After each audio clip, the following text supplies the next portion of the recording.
Recording in progress. And can you see that? Mm-mm. Can you see my, oh, you know what? I know why, because I didn't share my screen. I need to do that. I need to share my screen. There's a green button down there that tells me to do that. How's Yeah. that? Better? Okay. All right, I'm still learning slowly. We're all learning. All right, so topics today are going to be Corinth, Athens, and Rome, three big major cities.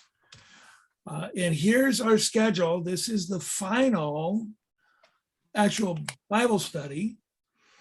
And in a month, on May 1st, we're going to just devote it to the final preparations, the final details, make sure everybody got your packet of information from the travel company.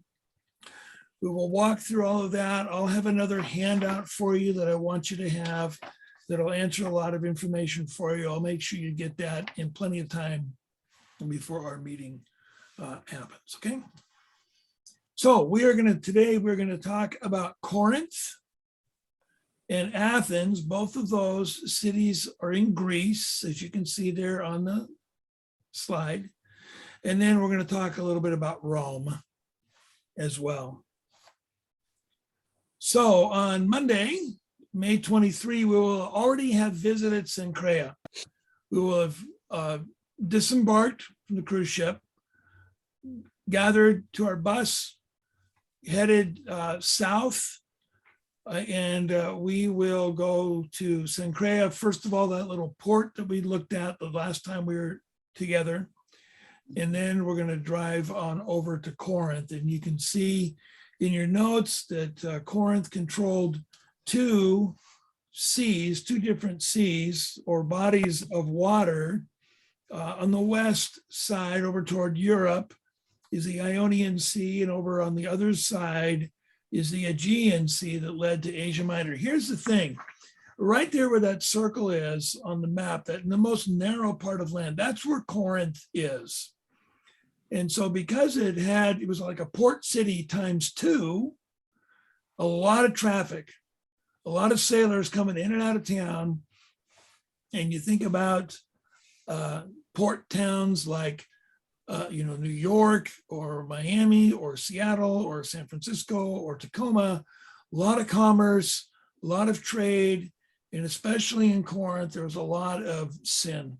And you read the notes there that Corinth had a bad reputation morally, and that's why the Apostle Paul wanted to go to Corinth. It was the third most prominent Roman colony in the Roman Empire, behind Rome and Ephesus. So Paul wanted to establish a church there in Rome. And these arrows that I have there for you shows that if somebody, for example, wanted to do trade between Europe and Asia, and they didn't stop there in Corinth, they had to sail down and around the bottom, what's called what is the name of that place?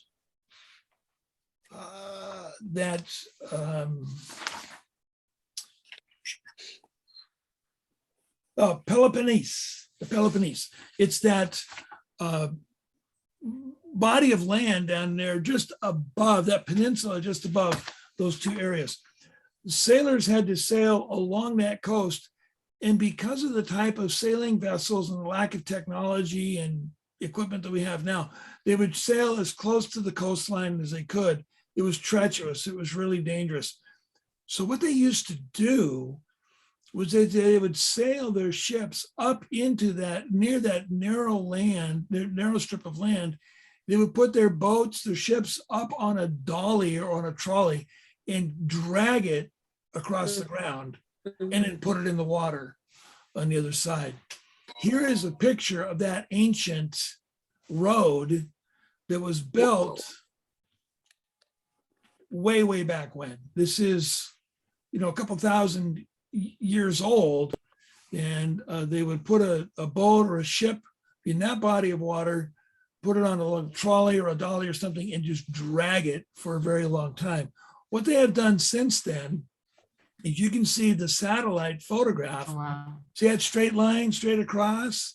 That is a hand dug channel Hmm. between those two bodies of water. This was dug out. You can Google the Corinthian Canal, and you can read the history of how this canal was started and how and when it was finished. But it was all dug by hand with slave labor.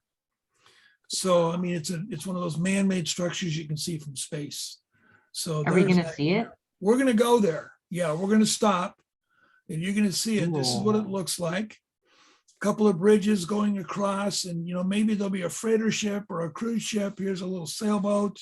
It's not a little sailboat, but coming across. And if the timing is right, and I hope it is, we will have lunch on the other end of this canal. There's a great restaurant right there, and there's a bridge for car traffic, for automobiles. And when a ship is coming through, they'll block the traffic, and this bridge goes underwater. It doesn't lift. It submerges. It goes down under the water. Then the ships pass, then the bridge comes back up, and then the cars drive across. Why they went underwater, I don't know, but they did it, and that's the way that it works. Yeah. But we've had lunch there at this place before, and it's great food. I mean, it's a great environment. You got all this fresh Mediterranean food. You're outside, you're enjoying the beautiful weather, and it's just a lot of fun.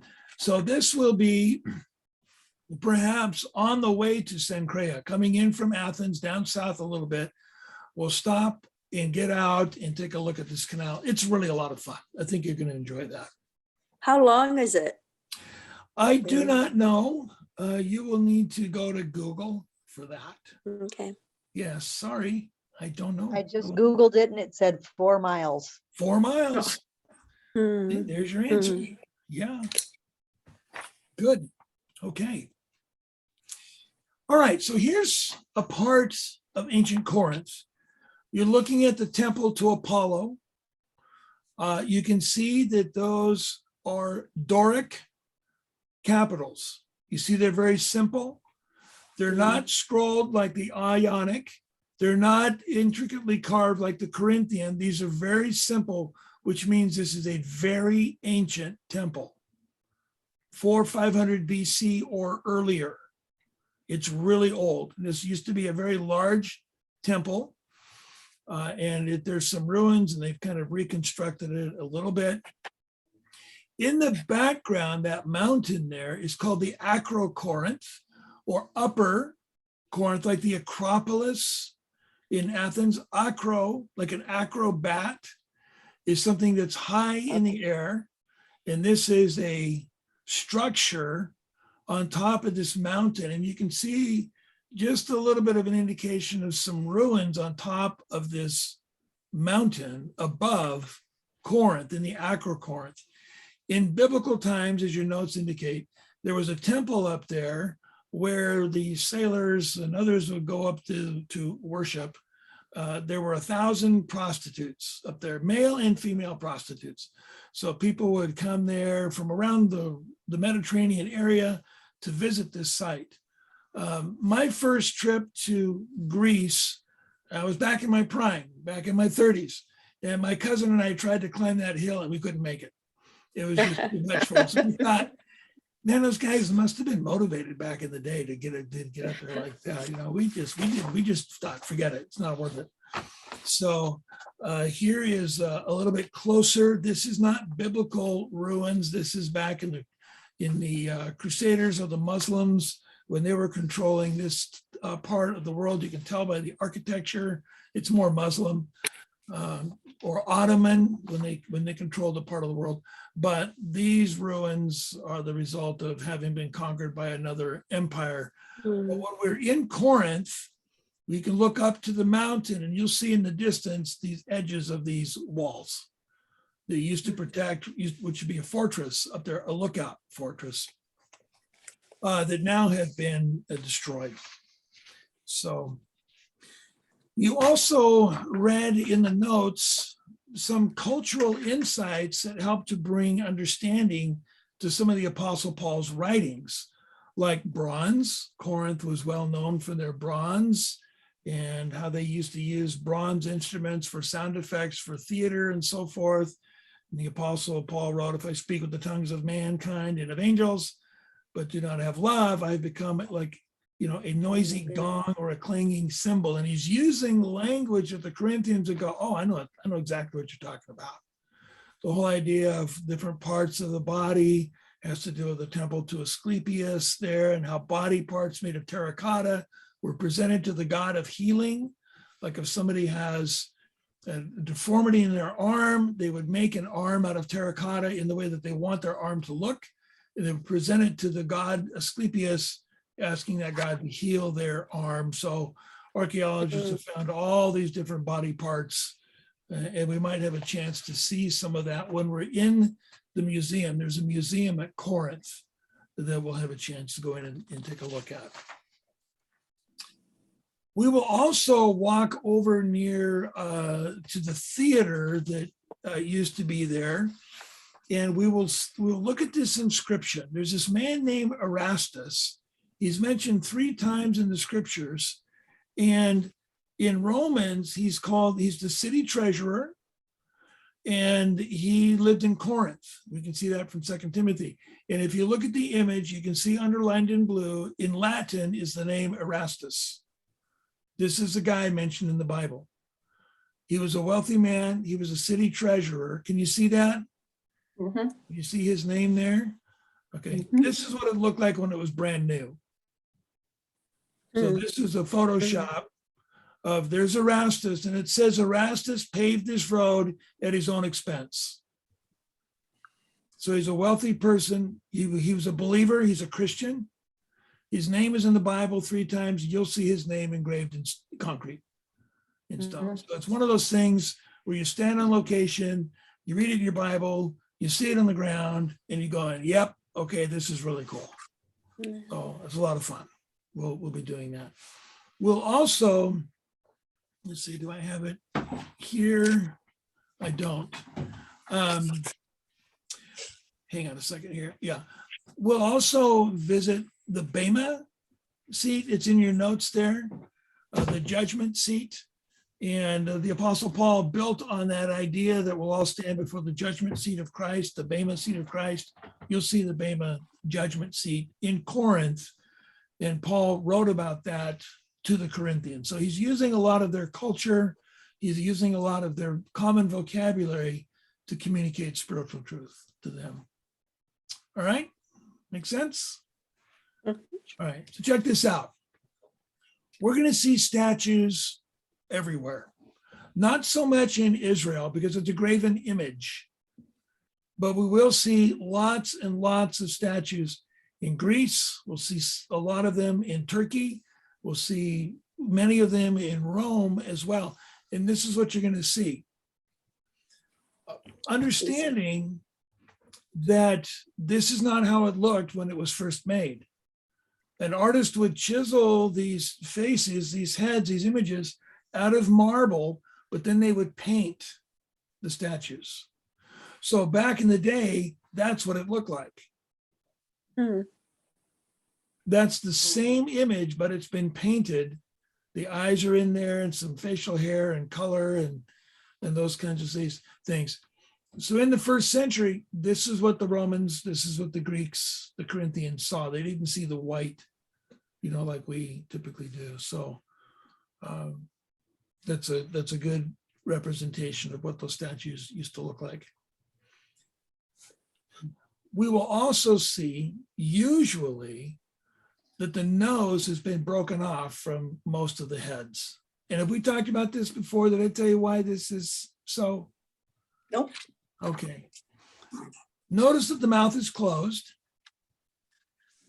And so the belief is that the statue is a representation of this individual who is now alive in the afterlife, in the afterworld. Invading armies would intentionally break off the nose of these statues so that this person would suffocate. That's the reason for doing this. That was just their mindset. That's just how they thought.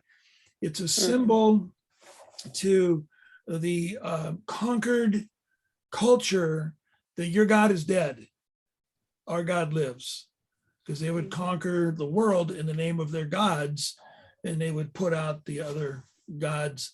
And this is the way that they would try to communicate that we are the victors, your God is the loser, your God is dead, and we killed him.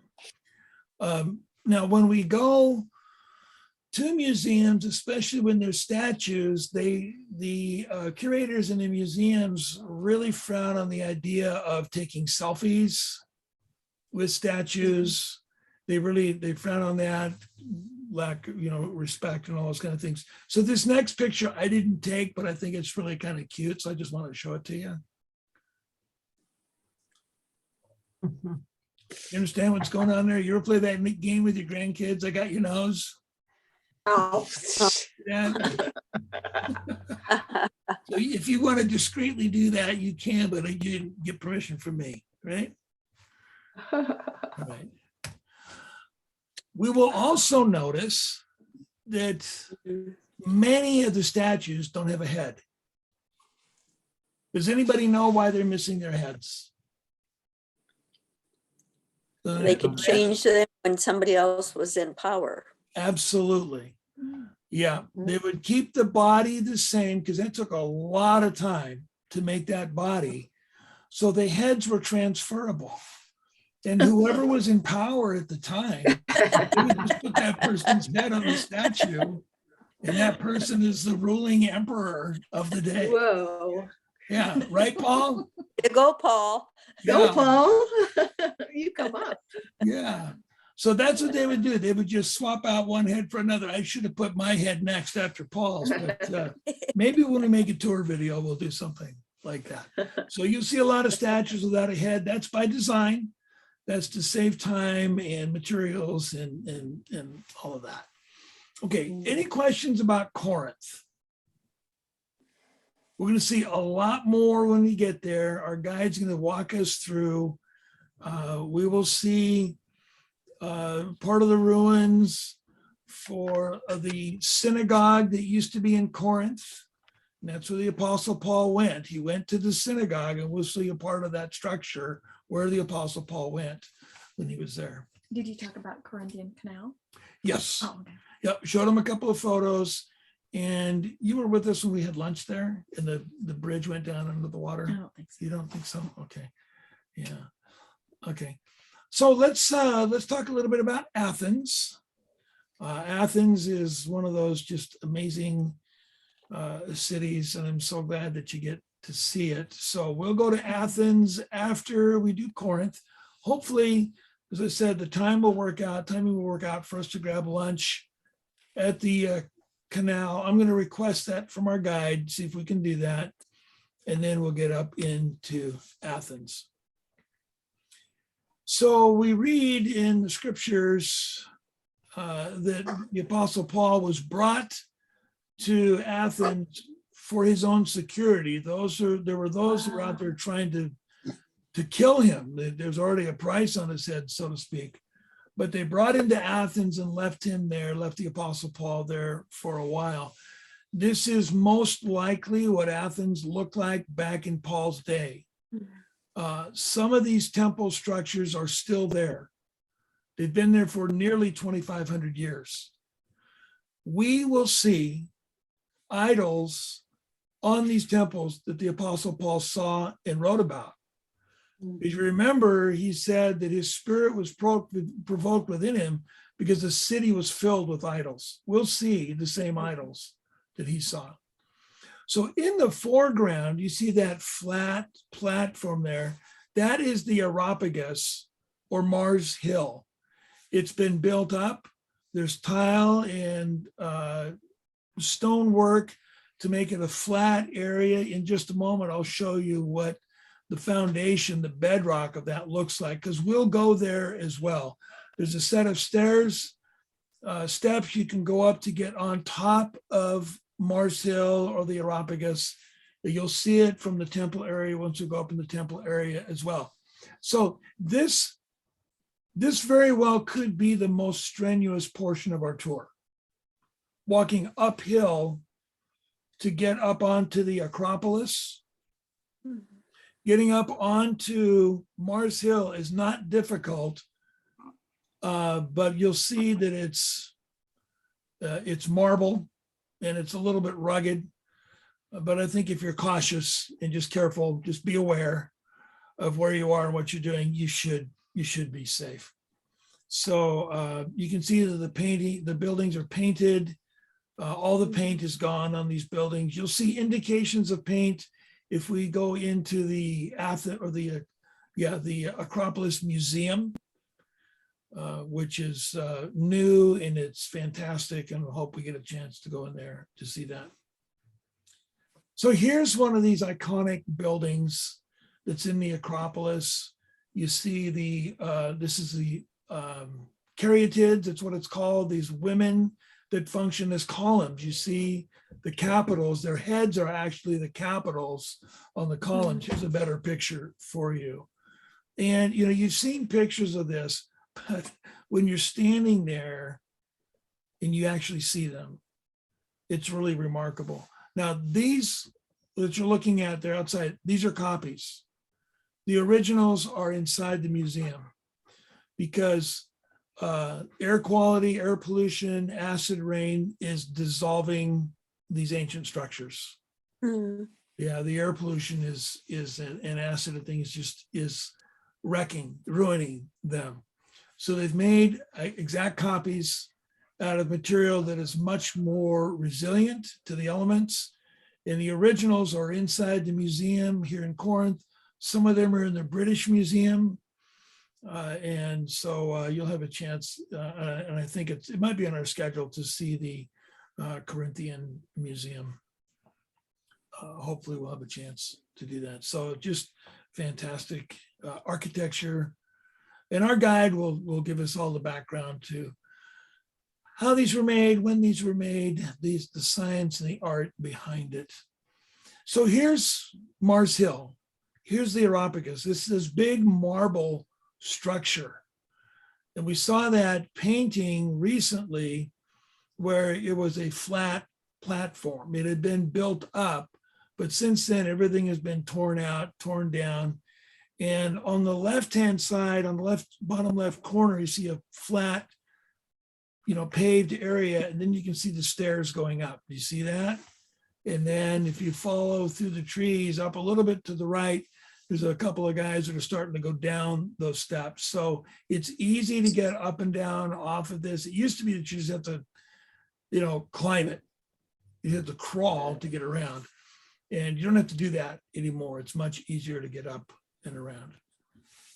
So, and then there will be some other buildings that we will see around the area. There's one building in particular that's been standing for more than 2,000 years and the roof is still on it.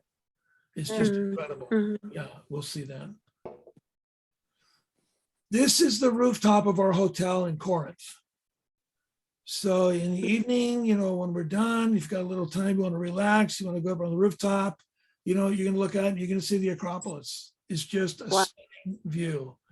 And the evenings there are just outstanding. And the travel company did a good job in getting us good hotels. We'll have the same rooftop access when we're in Thessaloniki as well. Not in Jerusalem, but our hotel on the Mediterranean, our last night in Israel, you don't need to get on the roof, but you can go down into the Mediterranean or the pool or whatever it might be. So that's going to be a lot of fun for us. Any questions about the Acropolis? I just touched on that real quickly. I'll scan it real quick for you. We're good? Athens? Okay. And then, so the next morning, we get up, we get on the bus, and we head to the airport, and we fly from Athens, and we go to Rome. We get on the bus, and then we hit the road, and the first stop is, let me see where it is here in Rome. Oh, let me just, here we go. Ostia Antica. This is the port city into which Paul sailed when he was on his way to, he made his appeal to Caesar. And as a Roman citizen, he had the right to do that. And so he finally ended up in Rome where Paul wanted to be. He wanted to share the gospel with Caesar. I don't know if he actually did that, but we do know that there were some from Caesar's household who were believers and were converted. Paul mentions that in some of his letters, those from Caesar's household, greet you. So the gospel got into his family at least. So the guide's going to walk us through different portions of this ancient seaport city. And then also, let me just back up here a little bit. You can see indications of this pathway. We will also go to the Appian Way, which is an ancient Roman road that led into Rome, into the city of Rome. We'll get out, we'll walk a little bit on the Appian Way, also a famous Roman road. Okay, and then we go to Rome. We'll spend a couple of days in Rome. And you can see on the top left corner, there's the Colosseum. Do you see that? We'll go to the Colosseum. And then down below in that valley, so to speak, there's an archway in the background. We're going to learn about what that represents and which emperor that is dedicated to. There's indications of other buildings that have been ruined. There are some that date back to biblical times that are still standing. And so, like the Colosseum, we'll do a tour of the Colosseum and we'll learn about the games and how the Christians were martyred and fed to the wild animals for sport there in Rome. And we'll have the opportunity to learn much about Rome. I've not yet been to Rome. Has anybody in our group been to Rome? Sue has. I have, Lynette, you've been there. Sue's been there. yeah. Okay. Alice. Alice has Yeah. been there. Wonderful. Okay. Well, you're our backup guides then. Okay. Yeah. Thank you. Good. I'm really looking forward to it. We'll go to the Sistine Chapel. And I was just talking to my son-in-law yesterday about this. He's going to go with us next July. He and my daughter. The icons, and this is all painted by Michelangelo, laying on a scaffold. Painting. I have a friend who's an elementary teacher. She's retired now, but she was teaching her students about Michelangelo. And she had them lay on the floor under their desk, tape a piece of paper to their desk bottom, and here's your paintbrush and paint. Now paint a picture. Lying on your back, like you're painting on the ceiling like Michelangelo did. So it's recently been renovated to make all the colors brilliant, back to original condition. And you can see in the top center, there's just a very iconic image there of creation of Adam. God is creating Adam and giving to him life. And all the panels around are the rest of the biblical story. So the guide will point out some of these icons, some of these paintings. And what I was telling my son-in-law was these were painted before people had access to a Bible. It used to be that only the priests and the clergy had access to the Bible.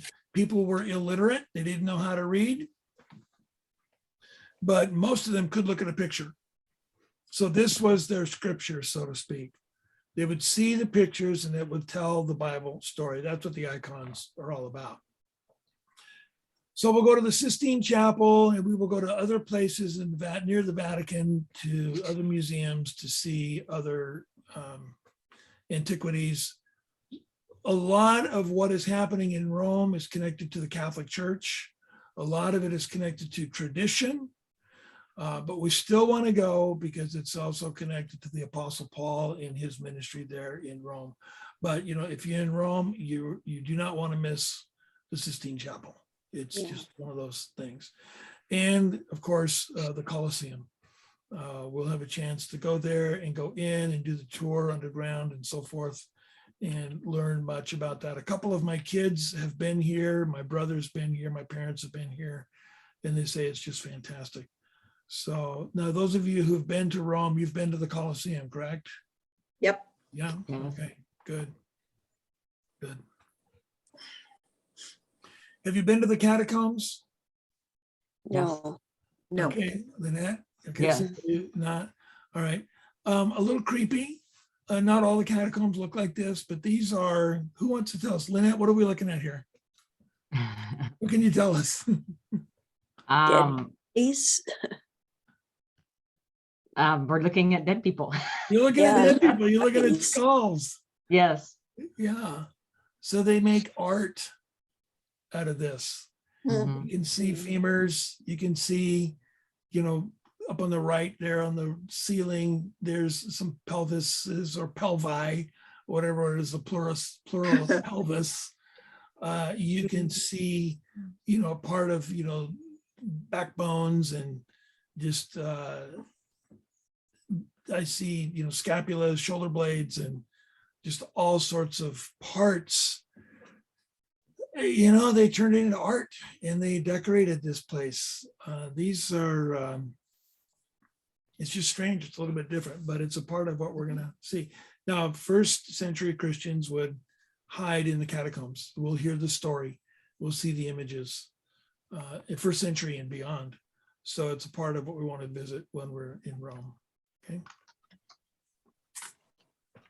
And we'll go to the Trevi Fountain. You've been to the Trevi Fountain, those of you that have been to Rome? Yeah? yeah. Okay. Yeah. Yeah. So bring a coin. Was it 3 coins or something? 3 coins. In the fountain. Or it might be. Yeah. So we'll have a chance to visit this place and get some pictures and see it. There's much more in Rome that we're going to see as well, but I didn't include, any other pictures of that. You can read through the itinerary, the tour brochure, and see some of the spots that we're going to be visiting. And as I said, I've not been to Rome before, so I'm not real familiar with a lot of the things that can be seen there and that will be seen. Next year, when I do the itinerary Bible study, when we get to the Rome part, it'll be a lot different than it was today. So this is all new to me as well. Okay, so that's it. That's what we have for those photos, just to kind of give you a little visual preview of where we're going to be in about, 40 days or so, or, we're going to be heading out of here pretty soon. So any questions on what we looked at today for Corinth, Athens, or Rome, or any questions about that segment of our tour? This is considered the extension, but everybody opted for it. So I think that's wonderful. I mean, you've already made the investment. You're already in that part of the world. Any extra financial investment. I've talked to people, my daughter the other day, she said it's just so totally worth it to spend a little bit extra more, relatively speaking, to go to Rome and see what's there in the ancient city. Okay, questions or comments, observations? Ladies, those of you who have been to Rome, do you want to add anything, or anybody else have anything you want to say? I just remember it just being incredible because this totally crazy city. I mean, but then you look over and there's just these ancient ruins and everyone's just driving by them like they don't exist. Yeah, exactly. They just kind of, it just kind of seems like they take it for granted, right? Yeah, for sure. Yeah. And we think over here, a barn that's 100 years old is like ancient. Right. It's really not. Good. Thanks, Lynette. What else? Other impressions? About 5 years ago, I was on a cruise, and Easter morning, our big cruise ship was sailing into port in Athens. And we were in the back of the ship doing an Easter morning service. And the pastor said, look behind you. Here the big sun was coming up over Athens. And he said, you'll never forget that. It was just breathtaking. So it was beautiful. Amazing. Yeah. Wonderful. Good. That's what happened to us on the cruise. Last time we did this Axon location, we were pulling into Crete Easter Sunday morning. Yeah. Yeah. There was a sunrise there and it was beautiful, but there's all these cranes and shipping containers and Oh, but it was Easter morning in Crete, so it was pretty yeah. good. What else? Anybody else? I have a question about, you're going to do a Dropbox of pictures? Yes. We'll I talk don't know about exactly. that next time. And Dropbox is an off, it's a virtual in the cloud storage system. And I found that's the easiest way for us to share photos. And I'll give all of you access to that Dropbox. If you don't have a Dropbox account, you can get one for free. You'll have minimum storage, but you'll have some storage there. And then what you can do is you can each have your own folder. You can upload, if you want to, you don't have to do this. You can share your photos with us. And then we will share our photos with you. Here's a great advantage to doing something like that. People will see things that you didn't see. Right. Mhm. And you're gonna go, where did you see that? I didn't see that. And it's amazing, what other people see that you don't see. Another really neat feature in doing this kind of a photo swap is that there will be pictures of you at these locations. So you rarely, unless you're doing a selfie, you're not in those photos, but other people have you, and you're going to want pictures of you standing, or looking at some of these places that we're visiting. Let me make this comment about group photos. We're going to take several group photos. When we do that, we take the photos with one camera. We don't do it with 11 or 12 cameras. We do it with one camera, and then we share that photo with the group. Just makes it so much easier. We did that today. We had all 6 grandkids together for the first time, and we took pictures with one camera, and then we shared it with the rest of the group. We've just found that that's certainly a much easier way to take care of that. So, Yeah. and we'll show you how to upload and download, and if it's okay to share your photos with one another, that's your decision. That's kind of like the unwritten rule. I'm uploading these so other people can have them. And then what I will do is put together a tour video and have it available digitally, like on YouTube. That's private, it's not public, nobody can get into it or see it unless you give them the link to see that. I can also make a DVD or a Blu-ray disc for you. If anybody wants a VHS tape, come and talk to me. Okay? It's the 21st century. We can do it. But if you want that, we need to have a little conversation first about that. There's a whole new world out there I want to introduce to you. Yeah. But I will make a souvenir video for us, just kind of walking through our trip, and here's what we did. I'll use some of your photos. We'll throw in all of our own videos and those kinds of things. Those are really a lot of fun, and they're great to be able to look at year after year after year. Other questions or comments? Let me get out of this screen sharing here if I can find a way to do that. Let's see here. There we go. Back. Are we back? Yep. Okay, everything looks normal. Okay, good. So any other questions or comments about anything? We're here to answer questions. We're here to make sure that you're tracking with us. That we're good to go. Hi, Bonnie and Mark. Didn't say hi to you Yeah. earlier. Let's see. Okay, all right. So here's a couple of things. Expect from me an email that has our itinerary and what is my opinion about how strenuous this part of the journey is, so that you're kind of aware of that. Let's see.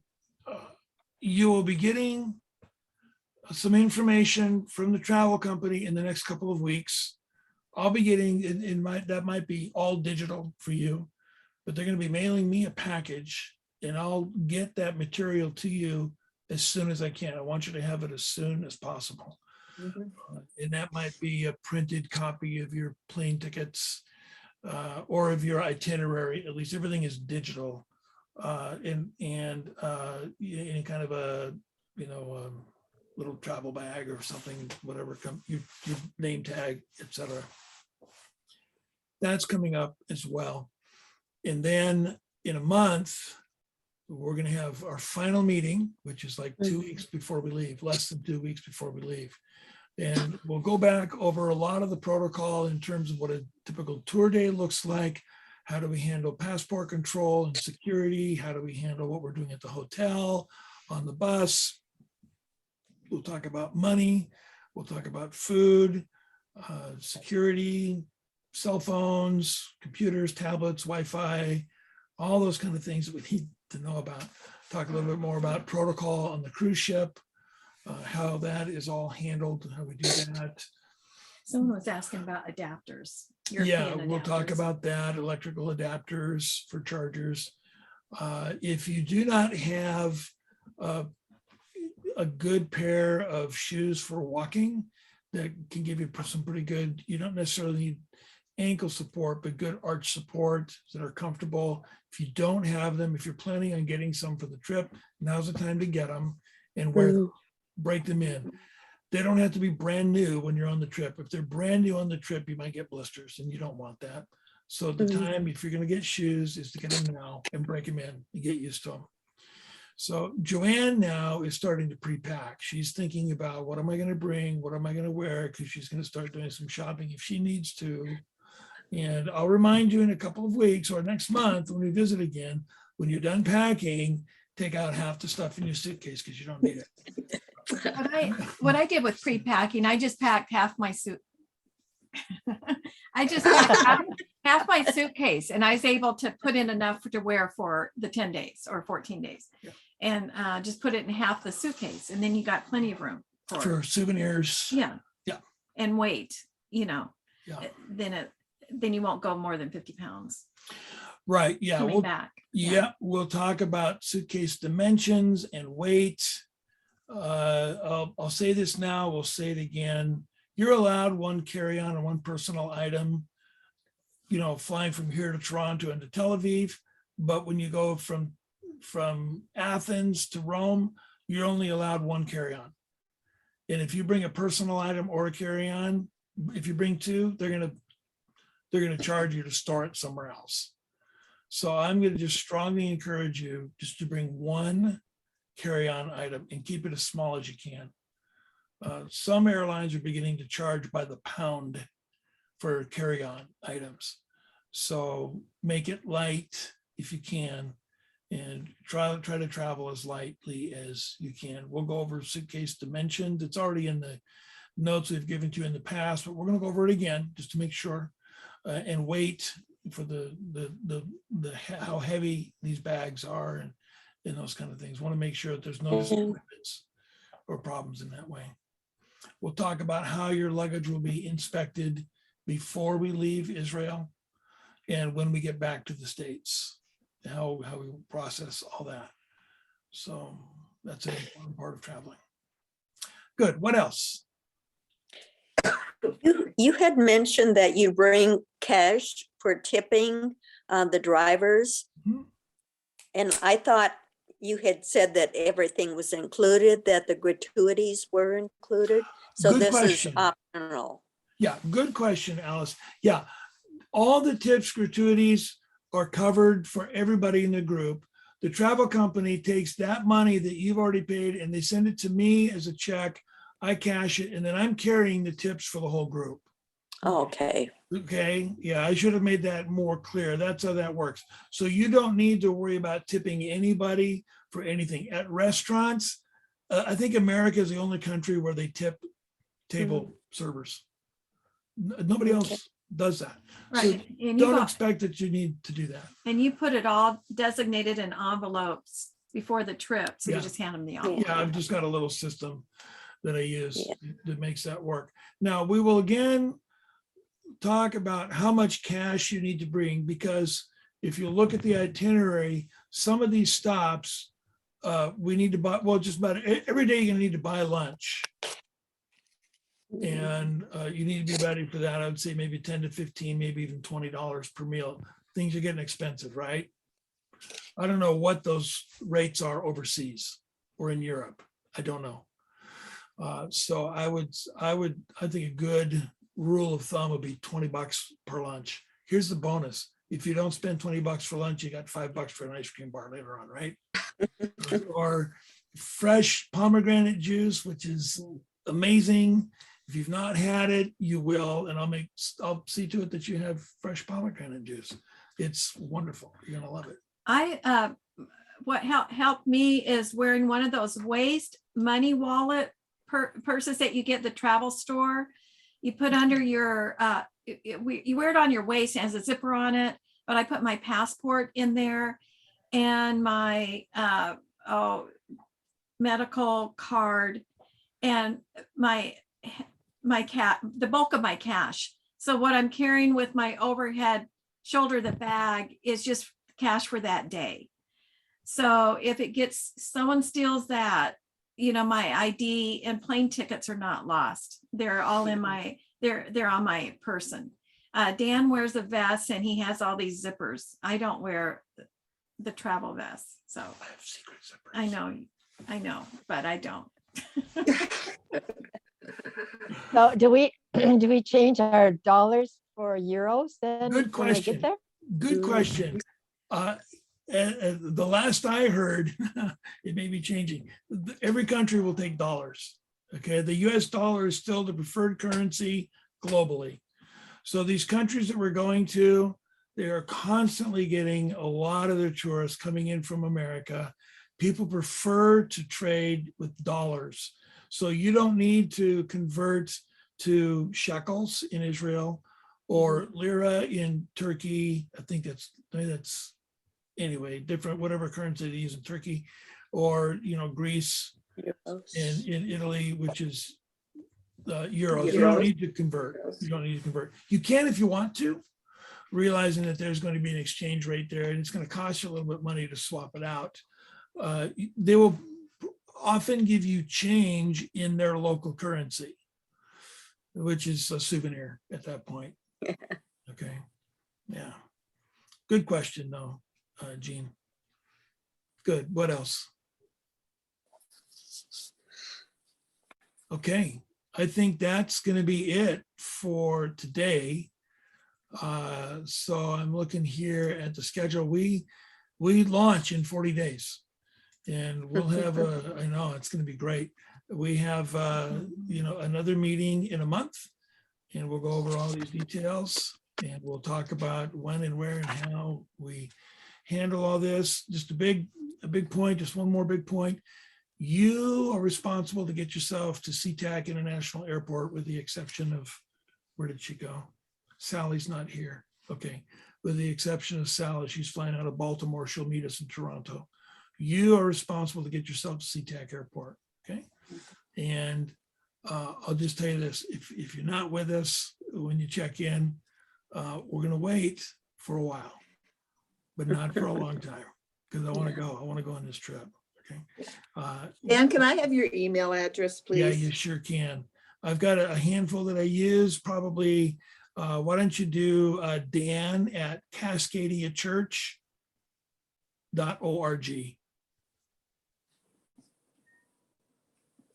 And I'm going Gotcha. to take this opportunity now to wish you all wonderful travels. Since I won't Thanks, jump on for the Katrina. last meeting with details, I will so look forward to seeing pictures and hearing stories and hopefully be able to follow you somehow. Well, we are going to, I mapped it out. I don't recall where we will be when it's Sunday morning at 10 o'clock here in the Seattle Tacoma area, which is time for church at Cascadia.